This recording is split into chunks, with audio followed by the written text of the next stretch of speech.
So welcome back to my YouTube channel. It's been a while since I did any videos. If you're new here, my name's Kerry Lockwood and you can mainly find me over on Instagram, which I will put the details below. We bought this house just over 6 months ago and we've been renovating it. So at the moment we're in our bedroom, which is up in the loft. We had a loft conversion, which I hope to film more about in the next video actually, because I've got lots of images of how the loft looked before and I want to do a full tour of how it's looking now and why we chose the layout and things like that. But today this video is all about our Ikea Pax hack. So if you follow me on Instagram, you'll have already seen that I uploaded a reel last week to show the difference between how it was and how it looks now. And so many of you absolutely loved it and you wanted a little bit more detail. So luckily for you, we've got the other side to do because we've got his and hers, which I'll show you in a second. And we've got to add all the same details to the other wardrobes. So this video is just going to be like a step-by-step of how we've done it, and I'll talk you through the materials and I'll try and link everything below in case you wanted to do that yourself too. So let me show you how it's looking at the minute. So here's our little dressing area, and as you can see, this side is the one that we've already done. And this is how it looked before. So these are the Ikea Pax wardrobes, and we went for the 230 high ones and we built them upright because, as you can see, there's not much space there at the top, so we had to build them in situ upright, and then we've put a little bit of wood around the top there which I need to paint just to make them look like they're all boxed in.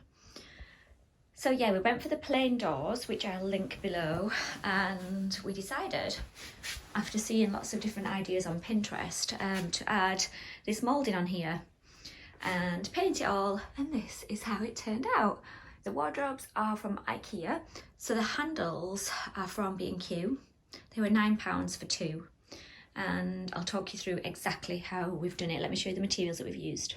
So here's the exact equipment and materials that you're going to need.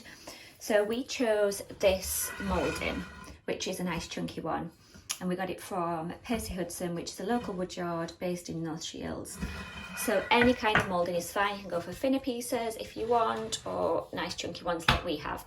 And to cut it, you're going to need one of these, a mitre box I think they're called, or you can use a saw, a mitre saw, but we haven't got one. So this is what we've used, and to cut it we've just used a saw. So basically you put your wood on here, you measure and you saw the pieces there to create this 45-degree angle. So you need a tape measure to get all the pieces the right size, and then I've got this metal ruler as well, which just gives you a really straight line. Also you need a spirit level, which I've left downstairs. And then to attach the pieces to the wardrobes, I've used this liquid nails, but any kind of adhesive that's for kind of panelling is fine. And then after the pieces are on, you then need to caulk all around the edges to fill the gaps, just to make it all nice and seamless. So you need some caulk, and that is about it. And then once it's all done, you then need to prime it, which I use the Zinza primer, which I'll show you later, and then paint it with any paint of your choice. So when it comes to the design of the moulding, you can have any design that you want. I wanted to have a 5cm gap between the side of the wardrobe and the moulding, and the top and the moulding, and then between the top section and the bottom section I wanted to have 5 centimetres as well. So all we did was measure along from 5 centimetres to the centre of the wardrobe, and it worked out at 44 centimetres. So we knew that we needed this side piece here to be 44 centimetres, one with a metered edge and one with a straight edge, and then the same on this side here. This was 44 centimetres, and then we did exactly the same from the top. So we just measured 5 centimetres down, and we just worked out roughly kind of where we wanted the panelling, the moulding to stop, and that's how we did it. And then we just cut the same pieces, so it needed the same size there as it did on that side, and then it needed 4 pieces, 1, 2, 3, 4, and that was for the top box. What I'll do is I'll put the exact measurements in the description box below. Don't forget that your moulding might be a slightly different size to mine, so just kind of work out all the measurements before you start. But like I say, I'll put all the details in the description box below. So let's get started.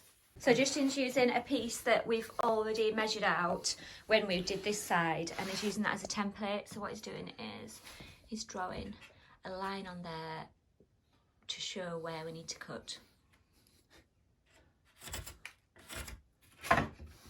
And then to use the mitre box, what you have to do is line it up with this here. So that's where your saw is going to go. So you have to make sure that this line is just lined up with that to get your perfect 45-degree angle.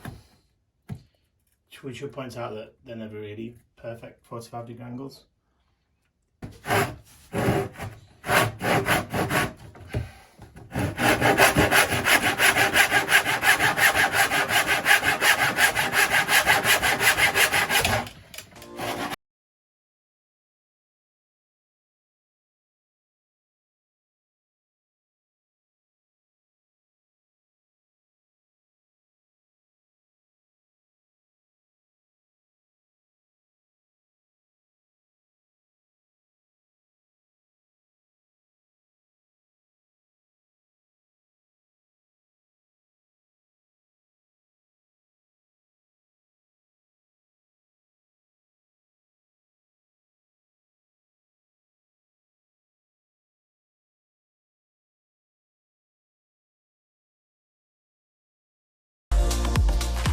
So here are all the pieces that we've cut to size. So we've got 4 really long ones, which are the ones that go down there.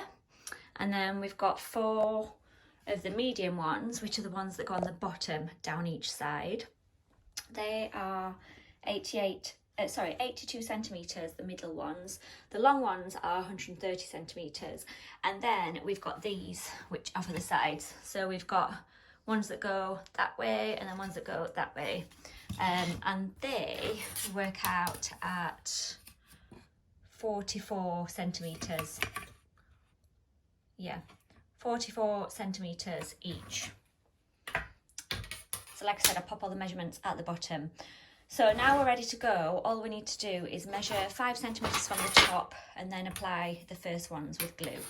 So I actually just made a massive mess of that because I put the small one on, which small one goes on the bottom. So I put the small one on, then I put this one on, then I put this one on. It's all had to come off. So it's fine, I've just taken off the glue, and what I'll do is I'll just sand this before I paint them. So I've tested this now and made sure all the angles are right, and then here is where you just put the cork to fill it. So I'm just sanding the edges just to make sure that there's no rough parts on there. And then I'm going to put some glue on.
That we had a little problem with these 2 pieces because this timber is really bowed, so you can see it wasn't sitting flush just here, so we've had to put a little tack here and a little tack just here just to hold it into place. So that seems to have worked, and now I'm going to start on the bottom part, so I'll explain as we go through what I'm going to do. So I'm just sanding these edges just to get rid of any rough bits. And then we put some glue on.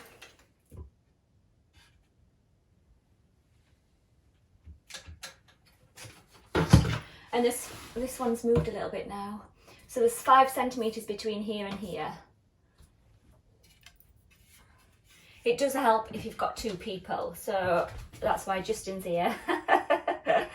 Because it means that while one of you is holding the new piece on, the other one can make sure that the piece that you've already put on is still straight. So like this That's a subtle hint, by the way, for me to get involved. This piece is fine, and just keep checking with your spirit level to make sure that every single piece is straight. So this one just needs moving slightly.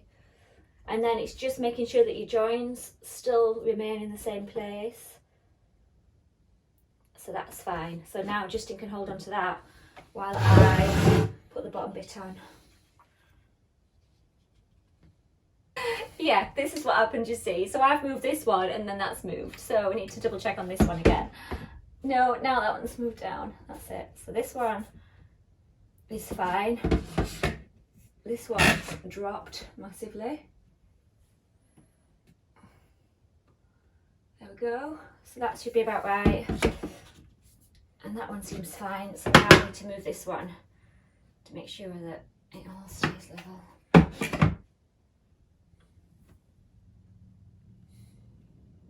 Right, that's better. Sign the edges. Some glue on. Try not to get it all over the floor like I do.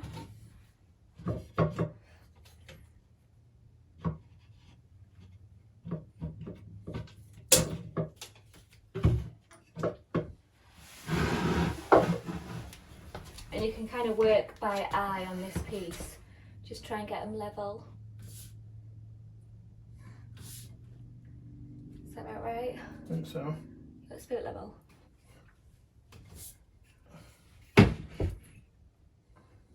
Yeah, that's fine. And then piece. Where's my sandpaper gone?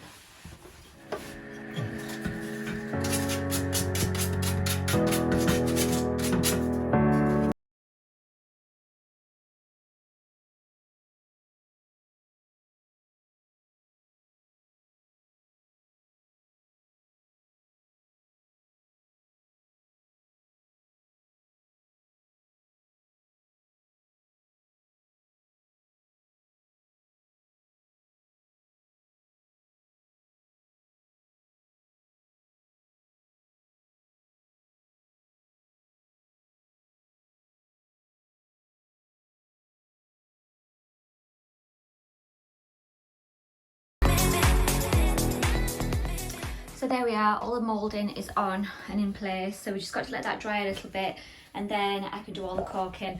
So you're not going to worry about like the edges here and where they meet because you just put the caulk in there and then the caulk will run all the way along just to seal all this in place and just make it look so much tidier. So you put the caulk all the way down here as well.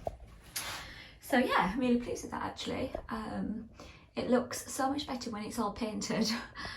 And as you could see, it does slip and slide quite a bit, so it does help if there's two of you, because it just means that one of you can keep an eye on the angles and make sure it's not slipping while the other one's sticking the other pieces on. So yeah, I'll come back to this in half an hour once it's dry and do the caulking.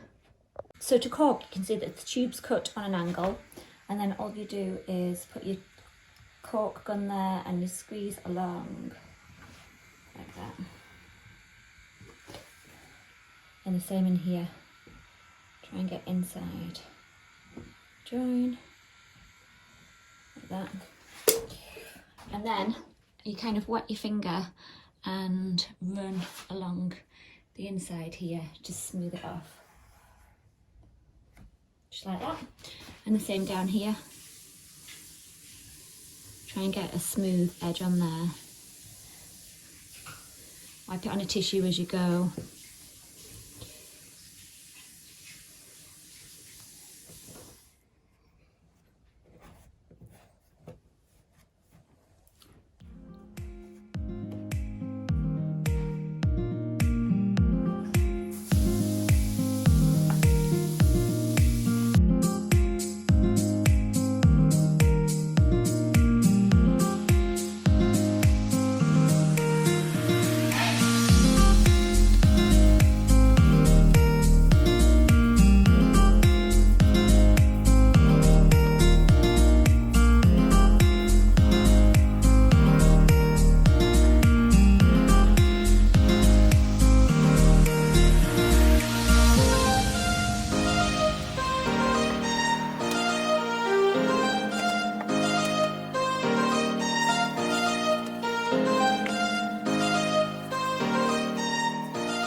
Okay, so now they're all caulked and I've sanded all the little areas where the glue had come through, as you can see on here. And all the caulking's finished, which just really finishes it off. So all this, I've done all the edges. And it's now ready to be primed. So what I'm going to do is prime the whole wardrobe. Yeah, so I'm painting the wardrobes at the same colour as the walls, which is Strong White by Fire and Ball. So I'm going to prime the whole of the wardrobes, including the moulding, with this Zinsser 123. Bullseye 123, which is my absolute favourite for priming. Basically just one coat of this and then you can put normal paint over the top and it just sticks perfectly. So I'm going to put the first coat on now.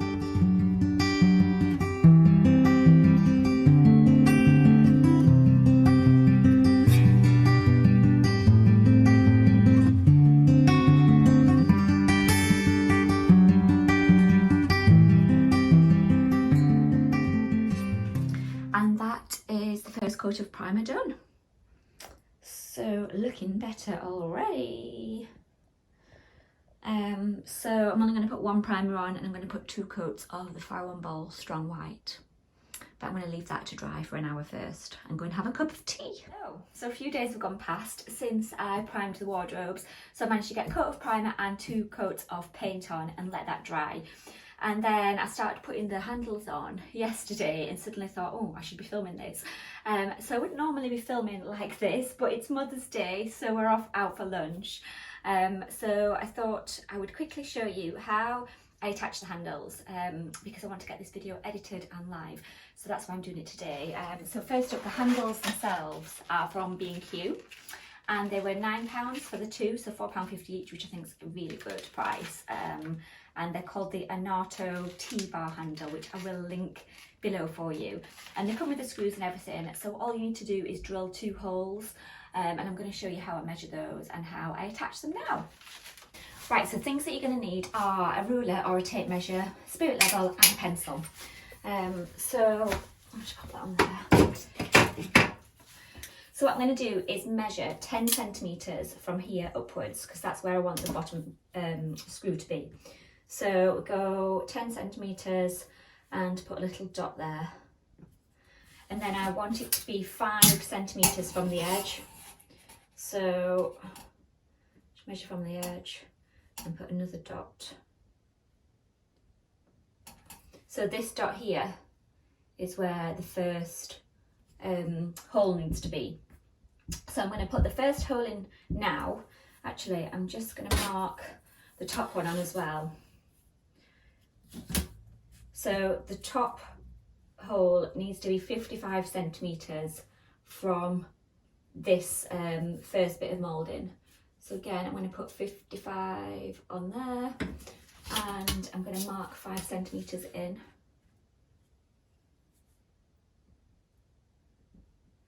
Which is there. But I'm going to put, I'm going to drill the first hole first just to make sure that they are in the right places.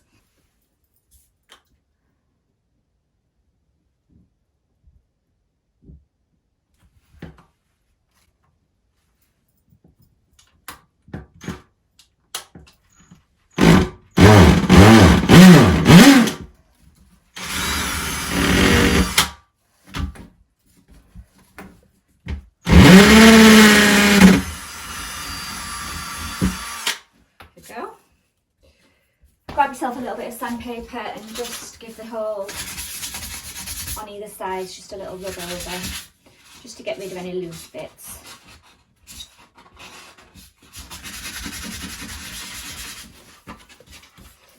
And then you need a screwdriver. So you need to get your handles and the screw, and all you're going to do is put the screw through this side and pop it onto here.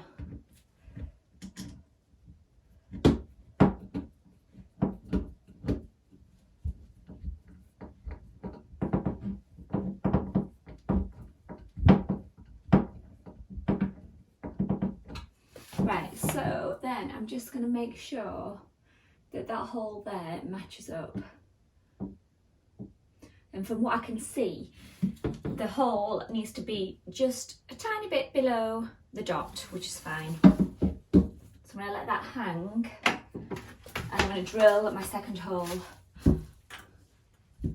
just a little bit below.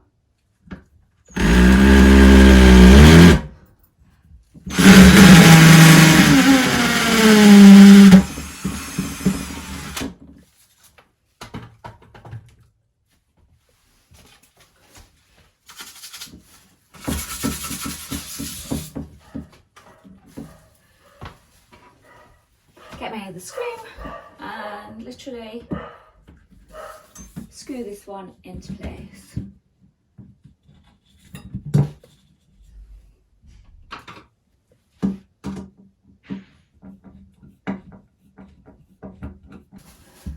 There we go, looking good.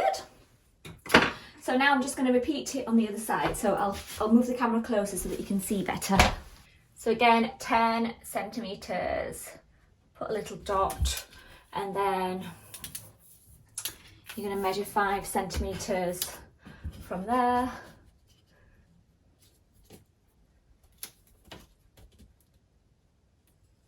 Which is there. So again, another little dot, and then you want to measure 55 up here, but make sure that you measure that as well and make sure it's 5 centimeters in.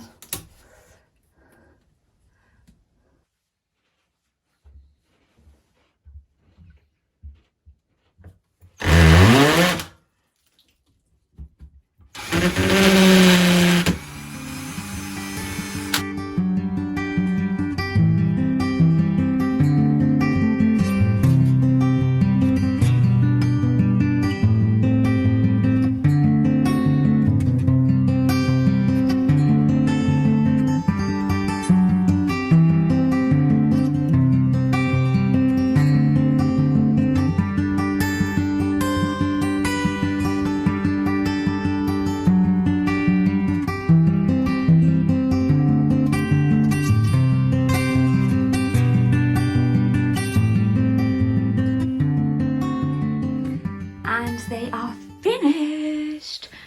Really happy with them. I think it's made such a difference. Just one tiny little thing, adding this little bit of moulding to some plain doors. Wasn't expensive at all, wasn't massively time consuming, but it's just made them look really bespoke. So I'm really chuffed with them. So we've got his and hers. So time to down tools because I'm off out for lunch for Mother's Day, but I hope you found this tutorial really useful. If you do give it a go, then make sure you tag me. All my details are down below, and I'll be back again soon with another YouTube video. So take care and I'll see you soon. Bye.